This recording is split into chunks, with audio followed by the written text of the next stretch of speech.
Hello, എല്ലാവർക്കും നമസ്കാരം. എല്ലാവരും ഉറക്കെ നമസ്കാരം പറഞ്ഞേ കേക്കട്ടെ. കണ്ടോ എന്തൊരു എനർജി! രാവിലെ കണ്ട ആളുകളേ അല്ല, രാവിലെ കുറച്ച് പേരെ ഉണ്ടായിരുന്നുള്ളൂ. ഇതേ നോക്കി, ഇപ്പോ സ്റ്റോൾസ് ഒക്കെ നിറഞ്ഞു നിൽക്കുകയാണ്. എവിടെ നോക്കിയാലും ആളുകള്. ഞാൻ രാവിലെ പറഞ്ഞപ്പോ ഭയങ്കര തണുപ്പാന്ന് പറഞ്ഞല്ലേ, ഇപ്പൊ എല്ലാവരും ജാക്കറ്റൊക്കെ ഇട്ട് നിൽക്കുകയാണ്. നല്ലതായിട്ട് തണുപ്പുണ്ട്. ഒരു മിമിക്രിക്കാരനെ സംബന്ധിച്ച് വളരെ പ്രതികൂലമായ ഒരു പല മിമിക്രിക്കാരും ഇപ്പൊ പണ്ട് തൊട്ടേ, ഇപ്പൊ നസീർക്കയും നമ്മുടെ അബിക്കയും നാദിഷയ്ക്കയും എല്ലാം പറയുന്ന ഒരു കാര്യമുണ്ട്. എന്താണെന്നറിയോ?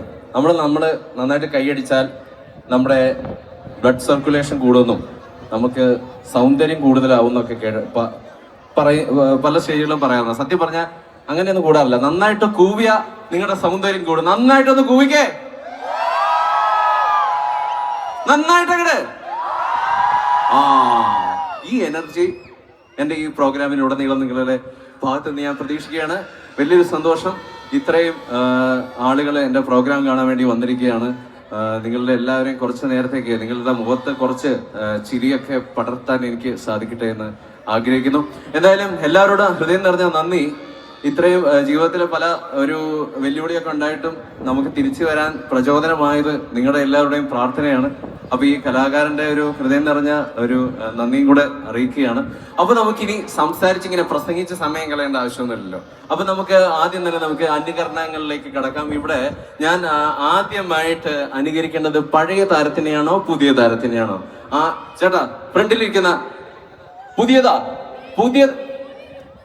പുതിയത് തന്നെ വേണമെന്നാണ് പറഞ്ഞിരിക്കുന്നത്. അപ്പൊ പുതിയ പെൺകുട്ടികൾക്ക്, ഇപ്പോഴത്തെ ജെൻസി പെൺകുട്ടികൾക്ക് ഏറ്റവും ഇഷ്ടമുള്ള ഒരു താരമാണ് ഇത്. നിങ്ങളോട് ഒന്ന് സംസാരിക്കാൻ പോകുന്നത് അത് മറ്റാരുമല്ല, നമ്മുടെ എല്ലാവരുടെയും പ്രിയങ്കരനായ നസ്ലിൻ ഗഫൂർ ആണ്. നസ്ലിന്റെ ഫോട്ടോ വേണമെങ്കിൽ പുറകിൽ കൊടുക്കാം. നസ്ലിനെ അറിയാത്തവർക്ക് വേണ്ടിയിട്ടാണ്. ഓക്കെ, നസ്ലിനെ അറിയാത്തതായിട്ട് ആരും തന്നെ ഇല്ലല്ലോ. അപ്പൊ നമുക്ക് നസ്ലിനെ ഈ വേദിയിലേക്ക് ക്ഷണിക്കാം. നമ്മുടെ മിഡ്ലാൻഡ് ഇന്ത്യൻ ഫെസ്റ്റിന്റെ ഭാഗമായി നമ്മുടെ സ്വന്തം നസ്ലിൻ ഗഫൂർ കടന്നു വരികയാണ്. ഇത് കറക്റ്റ് ആണെങ്കിൽ നിങ്ങളുടെ നല്ലൊരു കയ്യടിക്കും പ്രോത്സാഹനവും പ്രതീക്ഷിച്ചുകൊണ്ട് മഹേഷ് കുഞ്ഞാണ് ഫസ്റ്റ് അനുകരണം കടന്നു വരുന്നത്.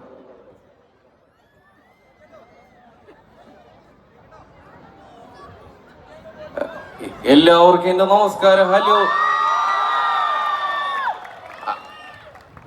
സത്യം പറഞ്ഞ അവിടെ ഫുഡ് കഴിച്ചോണ്ടിരിക്കണ ചേട്ടന് കൈയടിക്കണമെന്ന് ഭയങ്കര ആഗ്രഹമുണ്ട്. പക്ഷെ എന്ത് ചെയ്യാൻ പറ്റും? ബാണി ചേച്ചി പോവാണോ? ആ ചേച്ചി tata, bye bye, okay, see you. ഇത്രയും നേരം നമ്മളൊക്കെ കാത്തിരുന്ന നമ്മുടെ മലയാളികളുടെ സ്വന്തം നായിക കടന്നു പോയിരിക്കുകയാണ് സുഹൃത്തുക്കളെ. ഇപ്പൊ എന്നെ കാണാനുള്ള ഫാൻസ് ആണ് ഇവിടെ വന്നിരിക്കുന്നത്, നന്നായിട്ട് അറിയാം. എല്ലാരും നസ്ലിന് ഒരു നല്ലൊരു കൈ ഇടിക്കുന്നേ. Thank you. ഞാൻ പലവരും പറഞ്ഞറിഞ്ഞിട്ടുണ്ട് മിഡ്ലാൻഡ് ഇന്ത്യൻ ഫെസ്റ്റ് ഇത്രയും വലിയൊരു അടിപൊളി പരിപാടിയാണ്. എന്തായാലും നിങ്ങളെല്ലാവരെയും കാണാൻ കഴിഞ്ഞു, അതിലേറെ സന്തോഷം. അതിലെ ഏറ്റവും വലിയ സന്തോഷം എന്ന് പറഞ്ഞാൽ ഞാൻ വിളിച്ചിട്ട് തമിഴിൽ നിന്ന് ഒരു താരം വന്നിട്ടുണ്ട്. തമിഴിൽ നിന്ന് താരം എന്ന് പറഞ്ഞാൽ പല താരങ്ങളുണ്ടല്ലോ. അപ്പൊ നമ്മുടെ പ്രിയങ്കരനായ വിജയ് സേതുപതി തന്നെയാണ് നിങ്ങളോടൊന്ന് സംസാരിക്കാൻ പോകുന്നത്. எல்லாருக்கும் வணக்கம். நான் விஜய் சேதுபதி. எப்படி இருக்கீங்க? எல்லாரும் நல்லா இருக்கீங்களா? ஹாப்பியா இருக்கீங்களா? சேட்டா ரொம்ப ஸ்மைல் கியூட்டா இருக்கு. Are you okay baby?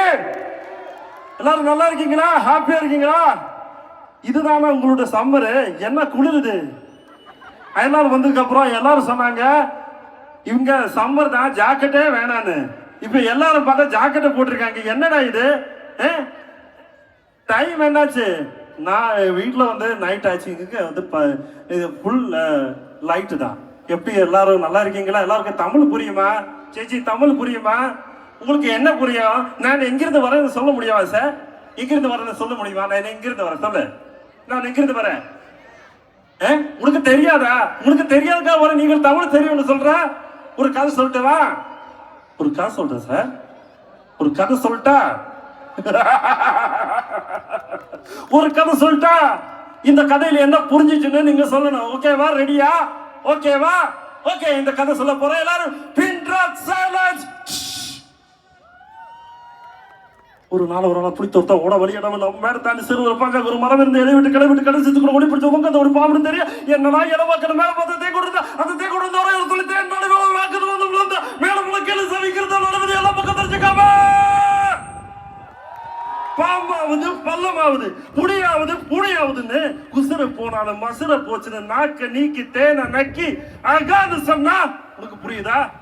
Kannada வச்ச சேட்டா இங்க பாருண்ணா, நான் இங்க தான் சொல்லிட்டு இருக்கிறேன், நீங்க எங்க அப்படியெல்லாம் பாருகிற? பாவம் சேச்சி போயாச்சு. இப்போ நீங்க உங்களுக்குள்ள பாவனை இருக்கிறீங்க, விஜய் சேதுவில் இல்லையா? உங்களுக்கு ஒண்ணுமே புரியலையா? அப்ப எல்லாருக்கும் நன்றி, வணக்கம், தேங்க்யூ. கேமரா ஆங்கிள் എല്ലാവർക്കും ലവ് യു ഉമ്മ അറിയൊക്കെ baby. Thank you so much. ഇത് നമ്മുടെ വിജയ് സേതുക്ക് നല്ലൊരു കൈയടി കൊടുക്കാം. അടിപൊളി ആയിട്ട് ഇത്രയും നല്ലൊരു കഥയൊക്കെ പറഞ്ഞു തന്നല്ലേ, എന്തായാലും നല്ലൊരു കൈയടി കൊടുക്കാം. ഇപ്പൊ അയർലൻഡിൽ ഉള്ള ഇപ്പൊ നമ്മുടെ ഇന്ത്യൻ ക്രിക്കറ്റ് ടീമിന്റെ അഭിമാന താരങ്ങളൊക്കെ കളിച്ചുകൊണ്ടിരിക്കുകയാണല്ലോ. എന്തായാലും നമ്മൾ അയർലൻഡിനോട് പരാജയപ്പെട്ടു പോയി എന്തൊക്കെയോ കൊണ്ട്. പക്ഷെ ഇന്ത്യൻ ടീമിൽ 11 പേര് ഫോമൗട്ട് ആയാലും പഴി കേൾക്കുന്ന ഒരേ ഒരു താരമേ ഉള്ളൂ, അത് നമ്മുടെ സഞ്ജു സാംസൺ ആണല്ലേ. സഞ്ജു സാംസൺ എന്താ പറയാ, ഫോം ആയില്ലെങ്കിൽ സഞ്ജു സാംസന് എന്താ പറയാ ഒരു കൺസിസ്റ്റൻസി ഇല്ലാന്ന് എല്ലാവരും പറയും. സഞ്ജു എന്താണ് ഇതിനെ കുറിച്ച് പറയാനുള്ളത്? ഇല്ലേട്ടാ, വളരെ സന്തോഷമുണ്ട് നിങ്ങളെല്ലാവരെയും കാണാൻ കഴിഞ്ഞാൽ. ഞാൻ കഴിഞ്ഞ ദിവസം നമ്മുടെ അയർലാൻഡിൽ കളിക്കാൻ വന്നിരുന്നു. അധികം റൺസ് ഒന്നും അടിക്കാൻ പറ്റിയില്ല. എന്തായാലും നിങ്ങളുടെ എല്ലാവരുടെയും സപ്പോർട്ട് എനിക്ക് വളരെ വലുതാണ്. ഞാൻ സത്യം പറഞ്ഞ എല്ലാ ഇന്റർവ്യൂസിലും പറയണ പോലെ ഞാൻ ബോളൊന്നും നോക്കാറില്ല. നോക്കാൻ പോയാൽ പിന്നെ കോംപ്ലിക്കേറ്റഡ് ആവും, ചുമ്മാ ആവശ്യമില്ലാത്ത ചിന്തകൾ വരും. അതുകൊണ്ട് ബോളൊന്നും നോക്കിയില്ല. നോക്കാത്തതുകൊണ്ട് ബോൾ സ്റ്റമ്പിൽ അടിച്ച് കയറി. എന്തായാലും എല്ലാവർക്കും നന്ദി, നമസ്കാരം. എന്തായാലും താങ്ക് യു. എല്ലാവരും നല്ലൊരു ഐഡിയ എന്നാൽ നമുക്ക് വീട്ടിൽ പോയായിരുന്നു. Thank you so much. Okay Sanju, നല്ല ഇനിയും കൂടുതലായിട്ട് മുന്നോട്ട് പോകാൻ നമുക്ക് പ്രാർത്ഥിക്കാം. എന്തായാലും എന്റെ ഒരു ക്ഷണം സ്വീകരിച്ച ഒരു പഴയ സിനിമാ താരം കൂടെ ഇവിടെ വന്ന്, പഴയ സിനിമാ താരം എന്ന് പറയാൻ കഴിയില്ല, അദ്ദേഹത്തിന്റെ ഇപ്പോഴത്തെ പടങ്ങള് നമുക്ക് എല്ലാവർക്കും, അദ്ദേഹത്തിന്റെ അച്ഛൻ അദ്ദേഹം ഒരു നല്ലൊരു പ്രായമായിട്ടുള്ള പല വലിയ കഥാപാത്രങ്ങളൊക്കെ ചെയ്യാറുണ്ട്. അദ്ദേഹത്തിന്റെ മകനും സിനിമയിലുണ്ട്. നമ്മുടെ TG രവിയാണ്. തൃശ്ശൂർക്കാർക്ക് ഇദ്ദേഹത്തെ നന്നായിട്ട് അറിയാം. ഇദ്ദേഹത്തിന്റെ ശബ്ദം അനുകരിക്കുക എന്ന് പറയുന്നത് എന്നെ സംബന്ധിച്ച് വളരെ കഠിനകരമായ ഒരു കാര്യമാണ്. TG രവിയുടെ പുറകിൽ അതെ, ഇദ്ദേഹത്തെ അറിയാവുന്നവരൊന്ന് കൈയടിക്കാവോ? എന്റെ മുന്നേ ജെൻസ് പിള്ളേരുകളാണ് കൈയടിക്കുന്നത്, അവർക്കൊക്കെ അറിയാം. നമ്മുടെ ഇദ്ദേഹത്തിന്റെ ശബ്ദം കേട്ടാൽ ചിലപ്പോ ഇങ്ങനെയാ. കാറ് വാങ്ങിക്കാനുള്ള ഇനിയും ജയിക്കാത്ത ഇങ്ങനെ കുറെ ആളുകൾ വന്നിട്ട് നമ്മുടെ അടുത്ത് സമയം പറയാൻ നമ്മൾ കറക്റ്റ് സമയം എത്തുമ്പോ അവര് പറയും അവറ്റ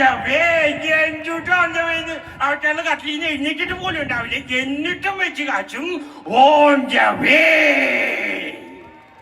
ഇൻസ്റ്റാഗ്രാം ഉപയോഗിക്കുന്നവരല്ലേ? ചേച്ചിക്ക് എന്താ ചേച്ചി ഒരു സന്തോഷമില്ല? അതേ ചുരുണ്ടുകൂടിയല്ലേ ചേച്ചി ആകെ ഡള്ളായിട്ടിരിക്കുക. ഇപ്പൊ ചേച്ചി ഡള്ളായിട്ടിരിക്കുമ്പോ ചേച്ചി ഇൻസ്റ്റാഗ്രാം തുറക്കുക കേട്ടോ. ചേച്ചി ഇൻസ്റ്റാഗ്രാം ഡള്ളായിട്ടിരിക്കുന്ന തുറക്കുമ്പോ ചേച്ചിക്ക് മോട്ടിവേഷൻ തരാനായിട്ട് കുറെ പേര് വരും അല്ലേ? സത്യം പറയാം, ഇൻസ്റ്റാഗ്രാം നമ്മളെ എല്ലാവരും വാച്ച് ചെയ്യുന്നുണ്ടോ എന്ന് സത്യം പറഞ്ഞാൽ ഞാനൊരു സത്യസന്ധമായിട്ട് ഒരു കാര്യം പറയട്ടെ. നമുക്ക് വിഷമം ഉണ്ടെങ്കിലോ, നമുക്ക് ദുഃഖമുണ്ടെങ്കിലോ, നമുക്ക് ദേഷ്യമുണ്ടെങ്കിലോ ഒരിക്കലും നിങ്ങൾ ഇൻസ്റ്റാഗ്രാം തുറക്കരുത്. നമുക്ക് വീട്ടിലൊരു കുടുംബ പ്രശ്നം ഉണ്ടെങ്കിലും ഇൻസ്റ്റാഗ്രാം അത് വലിയൊരു പ്രശ്നമാക്കി മാറ്റും. കാരണം അങ്ങനത്തെ അതുമായിട്ട് ബന്ധപ്പെട്ട റീൽസ് ഒക്കെ കാണിച്ച് നമ്മുടെ മൈൻഡൊക്കെ ആകെ ഇതാക്കും. ഇപ്പൊ ചേട്ടൻ ഫ്രണ്ടിൽ ഇരിക്കുന്ന മൊട്ടത്തലയും ചേട്ടനെ പോലെ തന്നെ ഒരു മൊട്ടത്തലയും ചേട്ടൻ നിങ്ങളെ വന്ന് എപ്പോഴും വന്ന് നമുക്ക് മോട്ടിവേഷൻ തരാറുണ്ട്. മോട്ടിവേഷൻ എന്നൊരു വീഡിയോ ഒന്ന് പ്ലേ ചെയ്യാമോ? അപ്പൊ നിങ്ങൾക്ക് കൂടുതലായിട്ട് മനസ്സിലാവും. അപ്പൊ ഈ രണ്ട് വ്യക്തികൾ എപ്പോഴും നിങ്ങളുടെ മുന്നിൽ വന്നിട്ട് ഇൻസ്റ്റാഗ്രാമില് പറയാറുണ്ട്. ഈ വെള്ള ഷർട്ട് ഇട്ട വ്യക്തിയുടെ പേരാണ് ഷിനോദ് സവാരി. അമേരിക്കയിലാണ് അദ്ദേഹം താമസിക്കുന്നത്. അദ്ദേഹത്തിന്റെ മുന്നില് എനിക്ക് അവതരിപ്പിക്കാനുള്ള ഒരു ഭാഗ്യം കിട്ടിയിട്ടുണ്ട്. അദ്ദേഹത്തിന്റെ ശബ്ദം ഒന്ന് കേട്ട് നോക്കിയാലോ? കറക്റ്റ് ആണെങ്കിൽ നല്ല കൈയിടും. നിങ്ങളുടെ ഭാഗത്ത് എന്തൊക്കെ ന്യായങ്ങളുണ്ടെങ്കിലും, നിങ്ങളുടെ കഥ എത്ര സത്യസന്ധമാണെങ്കിലും പലപ്പോഴും അതിനൊന്നും വലിയ പ്രസക്തിയില്ല. നിൽക്കാനാഗ്രഹമെങ്കിൽ അവർക്ക് 100 കാരണങ്ങളുണ്ടോ, പോകാനാണ് ഉദ്ദേശമെങ്കിൽ അവർക്ക് 1000 കാരണങ്ങൾ കണ്ടെത്താൻ കഴിയും. സ്വാർത്ഥതയ്ക്ക്, ചതിക്ക്, കുഞ്ഞുങ്ങളെ കൊല്ലുന്നതിന് പോലും അവർക്ക് അവരുടേതായിട്ടുള്ള ന്യായങ്ങളുള്ളൊരു നാടാണ്. അതുകൊണ്ട് ജീവിക്കാൻ അനുവദിക്കുക. ഇങ്ങനെയാണ് ഷിനോദ് സവാരി നമ്മളെ ഒന്ന് മോട്ടിവേറ്റ് ചെയ്യുന്നത്. മാത്രമല്ല മറ്റേ ആളെന്ന് പറഞ്ഞാൽ ഇദ്ദേഹത്തിനോട് ചായ കുടിച്ചോന്ന്, നമ്മുടെ മുതുകാട് സാറിന്റെ അടുത്ത് ചായ കുടിച്ചോന്ന് ചോദിച്ചാൽ ഞാൻ ചായ കുടിച്ചോന്ന് ചോദിച്ചാൽ യെസ് എന്ന് പറയും. പക്ഷെ മുതുകാട് സാറിന്റെ അടുത്ത് ചായ കുടിച്ചോന്ന് പറഞ്ഞാൽ എങ്ങനെയാ യെസ് പറയാം? യെസ്. എല്ലാവർക്കും നമസ്കാരം. ഒരുപാട് സന്തോഷമുണ്ട്. ഞാൻ ഇന്നലെ രാത്രി ഒരു സ്വപ്നം കണ്ടു. ഞാനൊരു ചിത്രശലഭമായി മാറി നിങ്ങളുടെ മുന്നിൽ വന്ന് പാറി ഈ കോട്ട്ലിഷ് റഗ്ബി ക്ലബിലൂടെ പറന്ന് നടക്കുന്നത് ഞാൻ സ്വപ്നം കണ്ടു. എനിക്ക് നിങ്ങളോട് പറയാനുള്ളത്, നമ്മുടെ മനസ്സിനെ ഒരിക്കലും അസ്വസ്ഥമാക്കാതിരിക്കുക എന്നുള്ളതാണ്. മനസ്സിനെ നിയന്ത്രിച്ച് പിടിക്കാൻ സാധിക്കണം. നമ്മളൊരു കാര്യം മനസ്സിലാക്കുന്നത്, ആരും പറഞ്ഞ പോലെ നമുക്ക് ചിന്തകളിൽ നിന്ന് എഴുന്നേറ്റ് പോകാം, പക്ഷേ നമ്മുടെ ചിന്തകളിൽ നിന്ന് നമുക്ക് ഒരിക്കലും എഴുന്നേറ്റ് പോകാൻ സാധിക്കില്ല. എല്ലാവർക്കും നന്ദി, നമസ്കാരം. Thank you so much. അപ്പോ ഓക്കെ താങ്ക് യു. ഇവരൊക്കെയാണ് നമ്മളെ വന്ന് മോട്ടിവേറ്റ് ചെയ്യുന്ന ആളുകൾ.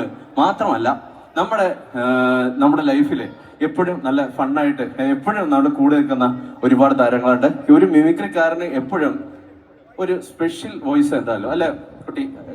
എങ്ങോട്ട് നോക്കണേ, എല്ലാരും ഇങ്ങോട്ട് തന്നെ ശ്രദ്ധിക്കണേ. ഇതേ ഒരു കണ്ണട വെച്ച ചേച്ചി എന്നെ നോക്കി ചിരിക്കുന്നു. ചേച്ചി, എനിക്കറിയാം ചേച്ചിക്ക് എന്റെ പെർഫോമൻസ് ഭയങ്കര ഇഷ്ടപ്പെടുന്നുണ്ട്. ചേച്ചിയുടെ മുഖത്ത് എഴുതി വെച്ചിട്ടുണ്ട് മഹേഷ് കുഞ്ഞാൻ അടിപൊളിയായിട്ട് ചെയ്യണമെന്ന്. അത് കണ്ടാൽ മതി, ആ സന്തോഷം എനിക്ക് കണ്ടാൽ മതി. ഓക്കെ, അപ്പൊ ഞാൻ പറയാൻ വന്നത് എന്താന്ന് വെച്ചാൽ, ഇപ്പൊ നമ്മുടെ കോട്ടയം നസീർഖാനെ മനസ്സിൽ വിചാരിക്കുമ്പോൾ നിങ്ങളുടെ മനസ്സിലേക്ക് ആദ്യം ഓടിയിരുന്ന ശബ്ദം ഏതായിരിക്കും? ഉമ്മൻചാണ്ടി സാറല്ലേ? ഉമ്മൻചാണ്ടി സാറല്ലേ? അല്ലെങ്കിൽ ജനാർദ്ദനൻ സാർ അല്ലേ? അതുപോലെ അഭിക്കനെ ഓർക്കുമ്പോൾ നമുക്ക് മമ്മൂക്കനെ ഓർമ്മ വരും. എന്നെ കാണുമ്പോൾ നിങ്ങൾക്ക് ഫസ്റ്റ് ഓർമ്മ വരുന്ന ശബ്ദം ആരായിരിക്കും? ഉറക്കെ പറഞ്ഞേ. വിനീത് ശ്രീനിവാസൻ അല്ലേ? വിനീതേട്ടനെ കാണാൻ വേണ്ടി തപസ്സിരുന്ന ഒരു വ്യക്തിയാണ് ഞാൻ. 7ാം ക്ലാസ് തൊട്ട് മിമിക്രി ചെയ്യാൻ തുടങ്ങി. അപ്പോഴും വിനീത് ശ്രീനിവാസനെ അനുകരിക്കുന്നു, വിനീതേട്ടൻ വിളിക്കുന്നു, സംസാരിക്കുന്നു. പക്ഷെ കാണാൻ ഭാഗ്യം ഉണ്ടായില്ല. പക്ഷെ അവസാനം എന്താ പറയാ, ദൈവം ഇങ്ങനെ കാത്തു വെച്ചു. അദ്ദേഹത്തിന്റെ കൂടെ ഒരു അഭിനയിക്കാൻ ഒരു അവസരം തന്നു. അതിരടി എന്ന സിനിമയിൽ എനിക്ക് വർക്കല സുധീഷ് എന്നൊരു ക്യാരക്ടർ ചെയ്യാനുള്ള ഒരു ഭാഗ്യം ഉണ്ടായി. നിങ്ങൾ എല്ലാവരും ആ സിനിമ കണ്ടെന്ന് വിശ്വസിക്കുന്നു. അപ്പോ വിനീതേട്ടൻ ഈ വേദിയിലേക്ക് വന്നാൽ അദ്ദേഹത്തിനെ അറിയാലോ അല്ലേ? അല്ലേ ചേച്ചി? ഭയങ്കര വിനയ. ഇപ്പൊ ചേച്ചിനെ കണ്ട കാല് തൊട്ട് വന്നിച്ച് ചേച്ചിനെ ഭയങ്കര സപ്പോർട്ട് ചെയ്ത രീതിയിൽ സംസാരിക്കുക അല്ലേടാ? അത്രയ്ക്ക് വിനയത്തോടെ സംസാരിക്കാം. നമുക്ക് വിനീതേട്ടനെ ഹായ് എനിക്കാണ് ഹൈ തന്നെ. ഓക്കെ, വിനീതേട്ടനെ നല്ലൊരു ഗൈഡ് കൊടുത്ത് ഇങ്ങോട്ട് വിളിക്കാം പ്ലീസ്.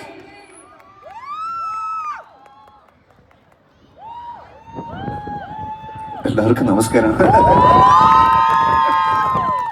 എന്താണ് സത്യം പറഞ്ഞാൽ ഞാൻ അയർലാൻഡിൽ കുറെ ഷോസ് ഒക്കെ ചെയ്തിട്ടുണ്ട്. പക്ഷേ ഞാൻ വന്നപ്പോ എന്താ ഇത്ര സൈലൻസ്? ഭാവനയ്ക്ക് നല്ലൊരു കേടി കൊടുക്കുന്ന ഞാൻ കണ്ടു, പക്ഷെ ഞാൻ വന്നപ്പോ ഇല്ല. അതെന്തായാലും ഞാൻ ഒരിക്കലും സമ്മതിച്ചു തരില്ല. കാരണം എന്റെ ഫാൻസ് എന്ന് പറയുന്നത് ഈ ചേച്ചിമാർ, ആ കണ്ണട വെച്ച ചേച്ചിയുടെ ആ ചിരി കണ്ടില്ലേ? ഒരു ബുദ്ധിമുട്ട് വന്നു. ബുദ്ധിമുട്ടെന്ന് പറഞ്ഞാൽ 7 കൊല്ലം നന്നായിട്ട് ജീവിച്ചു. ഇനിയുള്ള 5 കൊല്ലം ഞാൻ എങ്ങനെ ജീവിക്കും? കാരണം പിണറായി സാർ മുഖ്യമന്ത്രി അല്ല. ഇപ്പോൾ ആരും മുഖ്യമന്ത്രി? ചിരിച്ചോണ്ടിരിക്കുന്ന കുട്ടി പറയും എന്താ വീഡിയോ? VD സതീശൻ സാർ, നമ്മുടെ പറവൂരിന്റെ സ്വന്തം കേരളത്തിന്റെ VD സതീശൻ. നമ്മുടെ ഇപ്പൊ പുതിയ തലമുറ ആളുകൾ പറയുന്നത് എന്താണെന്നറിയോ? പൂക്കി സതീശൻ എന്നാണ് അല്ലെ? ചിരിക്കുന്ന ഒരു മുഖ്യമന്ത്രിനെ നമുക്ക് കിട്ടിയിരിക്കുകയാണ്. ചിരിക്കുന്ന മുഖ്യമന്ത്രി. ഇദ്ദേഹത്തിന്റെ ഏറ്റവും വലിയ പ്രത്യേകത എന്താണെന്നറിയോ? ഇദ്ദേഹത്തിന് പലവിധ ശൈലികളുണ്ട്. പല പല പല സ്റ്റൈലിലാണ് ഇദ്ദേഹം സംസാരിക്കുന്നത്. ഇത് ഞാൻ തുടക്കത്തില് ഇദ്ദേഹത്തിന്റെ മാധ്യമപ്രവർത്തകരോട് സംസാരിക്കുന്ന ഭയങ്കര തന്മയത്വത്തോട് സംസാരിക്കുന്ന ഒരു VD സതീശനെ നമുക്ക് കാണാം. VD സതീശന്റെ ഫോട്ടോ പുറകിലോ കൊടുക്കാമോ? VD സതീശന്റെ പുറകിലോ ഫോട്ടോ കൊടുക്കാമോ? ഇദ്ദേഹത്തിന്റെ പലവിധ ശൈലികളാണ് ഞാൻ അവതരിപ്പിക്കാൻ പോകുന്നത്. VD സതീശൻ. അപ്പൊ VD സതീശൻ പ്രസ് മീറ്റില് വളരെ വളരെ തന്മയത്വത്തോടു കൂടി വളരെ സാവധാനമായി വളരെ ശാന്തമായി പ്രസ് മീറ്റില് മാധ്യമപ്രവർത്തകരോട് സംസാരിക്കുന്ന ഒരു ശൈലി ഇതാട്ടോ. ആദ്യത്തെ ശ്രമമാണ്. പാളിയാലും വിജയിച്ചാലും നമ്മുടെ എയർലൈനിലെ മലയാളികൾ എല്ലാവരും എന്നെ സപ്പോർട്ട് ചെയ്യുന്നതായിരുന്നു. എനിക്ക് നല്ല വിശ്വാസമുണ്ട്. ഓക്കെ, ഇതൊരു ഫോട്ടോ വന്നില്ല അല്ലെ? VD സതീശന്റെ ഫോട്ടോ. എന്തായാലും നിങ്ങളുടെ മനസ്സിൽ VD സതീശൻ സാറിന്റെ മുഖം ഒന്ന് കൊണ്ടുവരിക. നമുക്ക് അദ്ദേഹത്തിന്റെ ആ പ്രസ് മീറ്റ് ഒന്ന് കാണാം. ഓക്കെ, കുഴപ്പമില്ല. അപ്പൊ നമുക്കൊന്ന് കാണാം.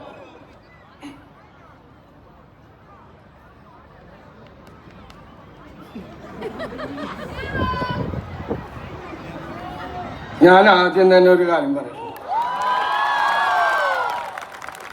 ഞാൻ എപ്പം മറുപടി പറയണം എന്ന് തീരുമാനിക്കാനുള്ള ഒരു അവകാശം നിങ്ങൾ എനിക്ക് തരണം. നിങ്ങളോടാണ് ഞാൻ മറുപടി പറയുന്നില്ല. മൗനഭാവയാണ്. 12 വട്ടം ചോദിച്ചു എന്നൊക്കെ പറഞ്ഞു. എങ്ങനെ ചോദിച്ചെന്നറിയോ? ഞാൻ രാവിലെ മുഖം കഴിയുമ്പോൾ ചോദിക്കും. ഞാൻ പല്ല് വെച്ച് പുറത്തേട്ട് ഇറങ്ങുമ്പോൾ ചോദിക്കും. കഴിഞ്ഞ ഞാൻ ഇവിടെ വന്നപ്പോ അല്ലല്ലോ ഈ കുട്ടിയുടെ മൊബൈൽ എന്റെ കവളത്താണ് ഇടിച്ചത്. ഞാൻ അത് ആരോടും പറഞ്ഞിട്ടില്ല. നിങ്ങളടുത്ത് പറയാണ്. ഇങ്ങനെ വളരെ സാവധാനമായിട്ട് സംസാരിക്കുന്ന VD സതീശനുണ്ട്. പക്ഷെ ഇടയ്ക്ക് പൂക്കി സതീശൻ സാറ് ഇച്ചിരി ദേഷ്യപ്പെടും. ഇങ്ങനെയാണ്. നിങ്ങൾ തമ്മിൽ ആദ്യം ഒരു ധാരണയായിട്ട് ആദ്യം ചോദിക്കുന്നുണ്ടാവും. നിങ്ങൾ ചോദിക്കുന്നവരെ തന്നെ ചോദിച്ചോണ്ടിരിക്കരുത്. നിങ്ങളത് ഞങ്ങൾ പറയാണ്. കാരണം കേരളത്തിന്റെ വാർഷികത്തിൽ ഞങ്ങൾ പറയാണ്. ഞങ്ങൾ പറയുന്നു, പലരൊക്കെ ഇടയിൽ 550 രൂപ കൊടുക്കാനുണ്ട്. പാല് മേടിച്ച ഇവിടുത്തെ 750 രൂപ കൊടുക്കാൻ നിങ്ങൾ എന്തുകൊണ്ട് കൊടുത്തില്ല? നിങ്ങളുടെ കടം തീർക്കണ്ടേ? ഞാൻ എപ്പോഴും പറഞ്ഞു, ഞാൻ മുന്നേ പ്രതിപക്ഷ നേതാവ് വീട്ടിലിരിക്കുന്നത് നല്ല എന്ന് പറഞ്ഞു. കാരണം പ്രതിപക്ഷ നേതാവ് പുറത്തേക്ക് ഇറങ്ങിയാൽ ആളുകൾക്ക് പുറത്തുള്ളവർ നടക്കാൻ പറ്റാത്ത ഒരു ആവശ്യമുണ്ടായി. അപ്പൊ അങ്ങ് പറഞ്ഞു ഞാൻ പഴയ വിജയനാണെങ്കിൽ ഞാൻ അതിനുള്ള മറുപടി പറയാവുന്നു. ഞങ്ങൾക്ക് പഴയ വിജയനെയും പേടിയില്ല, പുതിയ വിജയനെയും പേടിയില്ല. നിങ്ങളൊന്നും ഭയന്നല്ല ഞങ്ങൾ കഴിയുന്നത്. ഇങ്ങനെ നമ്മുടെ V D Satheesan sir, cookie Satheesan sir പറയും. അപ്പോ ഇതിന് ഉത്തരമായി നമ്മുടെ മുന്നിലേക്ക് എത്തുന്നത് ആരാണ്? പിണറായി സാറാണ്. പിണറായി സാറ് വരും കേട്ടോ. എല്ലാവരും റെസ്പെക്ട് കേട്ടോ, റെസ്പെക്റ്റാ. അദ്ദേഹം ചിരിക്കാറില്ല. ഇപ്പൊ എനിക്ക് ഏറ്റവും വലിയ സന്തോഷം എന്ന് പറഞ്ഞാൽ അദ്ദേഹം പ്രതിപക്ഷ നേതാവായപ്പോ അദ്ദേഹം ചിരിക്കാൻ തുടങ്ങി അല്ലേ? ചിരിക്കാൻ തുടങ്ങി, കണ്ണടയും മാറ്റി അല്ലേ? അപ്പൊ നമുക്ക് അദ്ദേഹത്തിനെ കാണാം. പിണറായി വിജയൻ.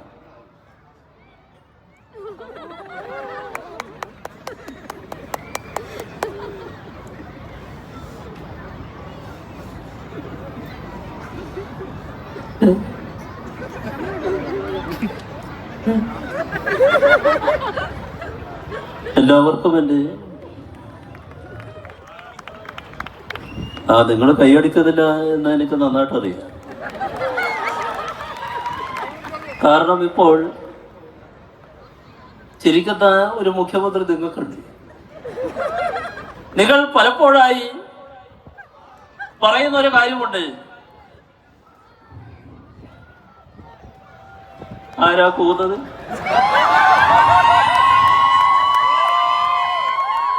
ഭയപ്പെടുത്താൻ നോക്കുകട്ടെ. നിങ്ങളെ കൂവലി കൊണ്ടോ ആർപ്പുവിളി കൊണ്ടോ ഭയപ്പെടുന്ന ഒരാളല്ല ഞാൻ. നിങ്ങളുടെ വാക്കുകളൊന്നും എന്നെ ബാധിക്കുന്ന കാര്യങ്ങളല്ല.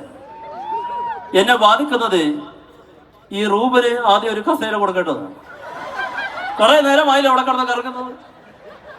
അദ്ദേഹത്തിനോട് എനിക്ക് ആകെയുള്ള ഇഷ്ടമെന്ന് പറഞ്ഞാൽ അദ്ദേഹം ഇട്ടിരിക്കുന്ന ഷൂസിന്റെ കളറ് ഏകദേശം ഒരു ചുവന്ന കളറാണ്. വല്ല കറുപ്പ് കളറാണ് ഷൂസ് ഇട്ടിരുന്നെങ്കിൽ കർശനമായ നടപടി എടുക്കുമായി. പക്ഷേ നിങ്ങൾ വിചാരിക്കുന്ന പോലെ ഞാൻ അങ്ങനെ കടുപ്പമുള്ള ഒരു മുഖ്യമന്ത്രി ആയിരുന്നില്ല. ഞാൻ ചിരിക്കാറുണ്ട്. അതെ, ഞാൻ ചിരിക്കുന്നത് കേട്ടില്ലേ? ഞാനങ്ങനെ ചിരിക്കാറുണ്ട്. പക്ഷേ മാധ്യമപ്രവർത്തകർ അതൊന്നും കാണാറില്ല, അതൊന്നും അവരുടെ വിഷയമായി എടുക്കാറില്ല. അതുകൊണ്ട് നിങ്ങൾ നല്ലൊരു കയ്യടികൾ തന്നാൽ നമുക്ക് ഒരു പ്രതിപക്ഷ നേതാവ് കയ്യടി ചോദിച്ചു കാണിക്കുന്നത് ഇതിനും വലിയ അപമാനകരമായിട്ടുള്ള കാര്യങ്ങളല്ല. പക്ഷെ അതൊന്നും എന്നെ ബാധിക്കുന്ന കാര്യങ്ങളാണ്. അതുകൊണ്ട് ഞാൻ ചോദിക്കും, നിങ്ങളെ കയ്യടിക്കും. കയ്യടിച്ചില്ലെങ്കിൽ നിങ്ങൾക്ക് പിന്നെ നാട്ടിൽ കാലുകുത്താൻ സാധിക്കില്ല. അത് ഓർമ്മയിരിക്കട്ടെ. അതുകൊണ്ട് എല്ലാവർക്കും സ്നേഹ അഭിവാദനങ്ങൾ നേർന്നുകൊണ്ട് നന്ദി, നമസ്കാരം. നല്ലൊരു കൈയടി കൊടുക്കാം പിണറായി സാറിന്. നന്നായിട്ട് ആഘോഷിക്കുന്നത് നിങ്ങളല്ലേ അല്ലേ? ഇവിടെ ഒരു ഓണം തുടങ്ങിയ 10 ദിവസം ഓണം, അതിൽ കൂടുതൽ ദിവസം ഓണം ആഘോഷിക്കുന്നവരാണ് എല്ലാവരും. എന്തായാലും നമുക്ക് ഇനി അടുത്ത കാര്യങ്ങളിലേക്ക് കടക്കാം. ഓക്കെ, ഞാൻ കൗണ്ട് ഡൗൺ തുടങ്ങിയിരിക്കും. ആരും കൗണ്ട് ഡൗൺ ചെയ്യണല്ലേ?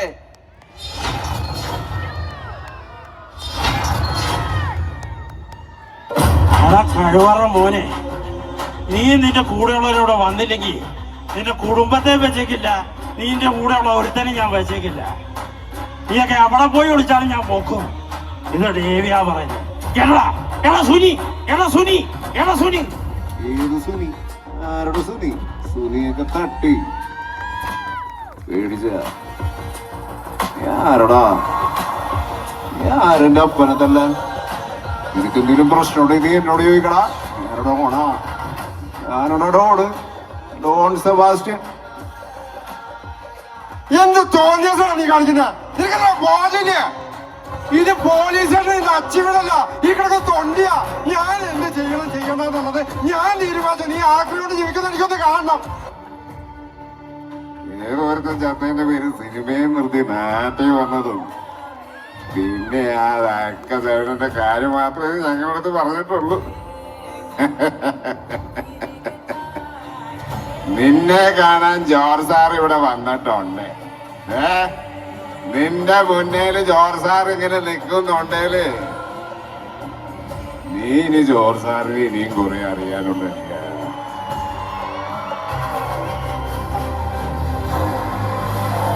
നിന്റെ അപ്പനെ കൈവെട്ടി മാറ്റിയിട്ട് കുറച്ചാവുന്നേ ഉള്ളൂ. ഇപ്പൊ ഹോസ്പിറ്റലിൽ കൊണ്ടുപോയാ അത് തുണിക്കിട്ടോ. നീ ആവശ്യം കാണിക്കാതെ നിന്റെ അപ്പനും ഉണ്ടാകും പാടില്ല കൈയൊട്ടിക്കുന്നു. ഒരു ക്രൈംസിൽ നിന്ന് കിട്ടുന്ന തെളിവുകളെ പരസ്പരം കണക്ട് ചെയ്ത് തുടങ്ങുന്ന കഥയാണ് കുറ്റാന്വേഷണം. ആ കഥയിലെ ലോജിക്കലി നമുക്ക് ആവശ്യമില്ലെന്ന് തോന്നുന്ന എല്ലാ കാര്യങ്ങളും ഒഴിവാക്കാൻ നിർത്തിയ അവസാനം കിട്ടുന്ന കഥയായിരിക്കും യഥാർത്ഥത്തിൽ നടന്ന കുറ്റകൃത്യം. അപ്പ ജ്യൂസ്, അതായത് അന്നും പണ്ട് സ്കൂളിൽ പഠിക്കുന്ന സമയത്ത് ഒരു ബന്ധുവിന്റെ ജ്യൂസ് കടയിൽ പാർട്ട് ടൈം ആയിട്ട് ജോലിക്ക് ഉണ്ടായിരുന്നു.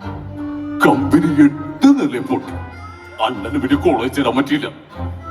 പിന്നണ്ണൻ കടയിൽ നിന്ന് അടിയോടടി. ഇന്നെ നേരത്തെ പോണം, നാളെ ഡീറ്റെയിലായിട്ട് മിണ്ടാം. ശരി അമ്പാൻ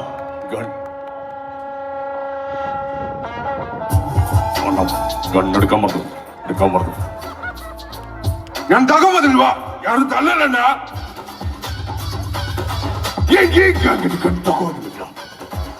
മോനെ രംഗച്ചാട്ടം കാണിച്ചു വരും. അമ്മാണ് ദോഷി ഇതൊക്കെ ശ്രദ്ധിക്കണ്ട. അമ്മാണ് ശ്രദ്ധിക്കുന്നുണ്ടോ? ഞാനെന്ത് വർത്താനാ പറയുന്ന ജെയിംസൺ? തനിക്ക് അറിയാവുന്നല്ലേ, സ്വന്തം വീട്ടിൽ നിന്ന് പോലും ഒരു വറ്റ് കഞ്ഞി കുടിക്കാൻ പറ്റാത്ത അവസ്ഥയാണ്. ഇതറിയാൻ വേണ്ടിയിട്ടാണോ താൻ ആദ്യം എന്നെ ഒന്ന് സൂചിപ്പിച്ചത്? താൻ പേടിക്കണ്ട, 500 വർക്ക് ചെയ്യുന്ന തന്നെയാണ് എൻ്റെ അപ്പൻ്റെ പേര്. എല്ലാവരും റിപ്പറെന്നും ക്രൂരനെന്നും വിളിക്കുന്ന എനിക്കുള്ളത് മാനസിക പ്രശ്നങ്ങളല്ല, ലഹരിയാണ്. ചുറ്റി കൊണ്ട് തലക്കടിക്കുമ്പോൾ തലയോട്ട് പിളരുന്ന ഒരൊച്ചയും അതിൻ്റെ കൂടെ നാട്ടുകാരുടെ നിലവിളിയും കൂടെ ആകുമ്പോ ഈ നഗരത്തിന് ഗംഗയെ വേണ്ട. അവൻ വെറും ഒരു വേസ്റ്റാടാ. അല്ല, ഗംഗ നിന്റെ ആരാ? അവന്റെ കെട്ടിയോൾക്ക് പോലെ അവനെ വേണ്ട. പിന്നെ നീ എന്തിനാണ് അവനെ അന്വേഷിച്ച് നടക്കുന്നത്? അവനൊരു പേപ്പട്ടിയാടാ. പേ പിടിച്ച തെരുവട്ടി വീട്ടിൽ കയറി വന്നാൽ ചിലപ്പോ തല്ലിക്കൊല്ലും, അല്ലേ? നമ്മുടെ മിന്നൽ മുരളിയിലെ വില്ലൻ. അങ്ങനെ ഒരു തരം സംസാരിക്കാൻ പാടില്ല. മുതലാളി എന്ന് പറഞ്ഞത് ഞാൻ വിട്ടു. പക്ഷെ ഇനി അങ്ങനെ ഉണ്ടായാൽ മുതലാളി പടവാക്കി ചില്ലിട്ട് ഞാൻ ചുവരിൽ കയറ്റും. എന്റെ സ്വന്തം ചിലവിൽ 6 അടി നീളത്തിൽ ഒരു കുളിയും വെച്ചത്.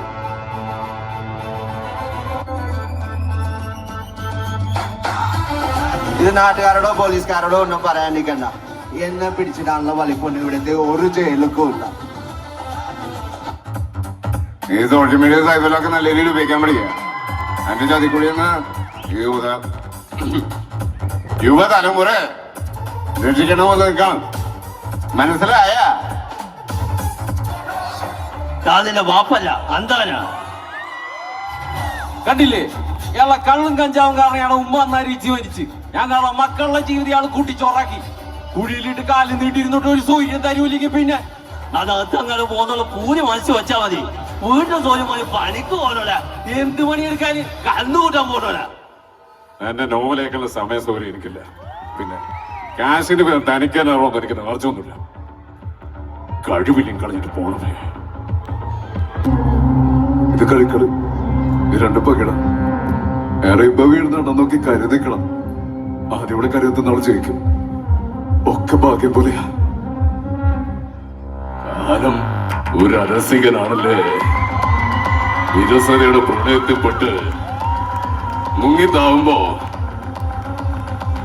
പകിടകളി തന്നെയാ നല്ലത്.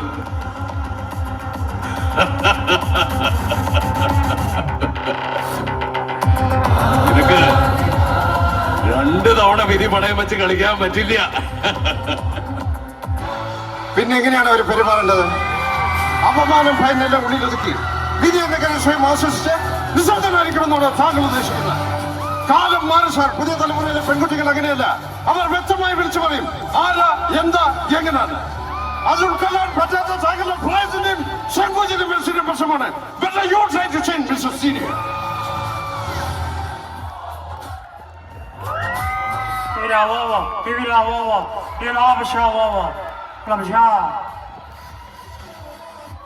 ടൈഗർ ഷാർക്ക് ഇപ്പടി ഒരു ഫ്ലാഷ് ബാക്ക് എടുക്കുന്ന ഒരു പോലീസാനും പറഞ്ഞില്ല.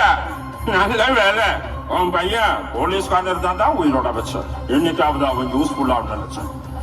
ആണാ യഹൂരെ കാപ്പാത്തിട്ടുണ്ട് ഞാൻ സ്വപ്നത്തെ പോലെ കണ്ടില്ല എല്ലാം ദൈവത്തിന്റെ അനുഗ്രഹം அதே 10 கொடுவும் கையில கொத்து என்ன விட்டுரு சார் சொன்னா விட்டுடியா சார் நீ என்ன வீட்டு போக சொல்லிட்டு எப்படி எங்கூட போனா பிளான் பண்ணுங்க அதானே சார் சரி சார் ஒத்துக்கிறேன் நீ நல்லவன் தானே கெட்டவன் தான் ஆனா நல்லவன் கட்டிக்கணும் கெட்டவன் தெரியல சார் கெட்டவன் கதை கேளு சார் நல்லா இருக்கு சுவாரஸ்யமா இருக்கு நல்லா ட்விஸ்டா இருக்கு நான் சொல்றேன் நீ கேளு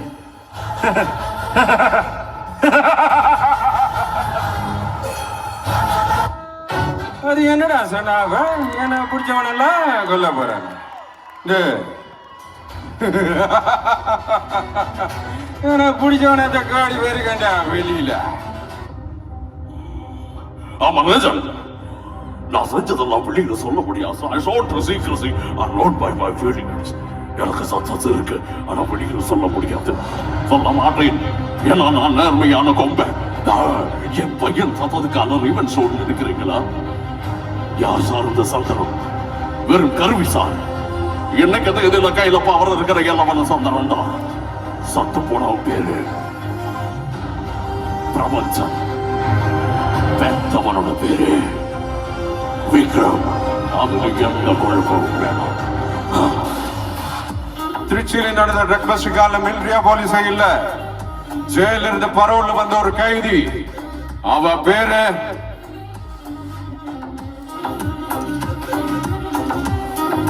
ரோலக்ஸ் அவ பேரு Delhi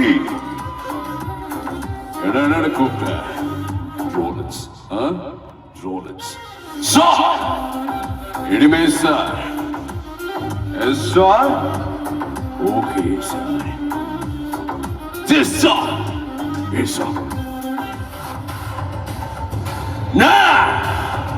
Rolex alright sure right ஆரம்பிக்கிறாங்களா Thank you so much.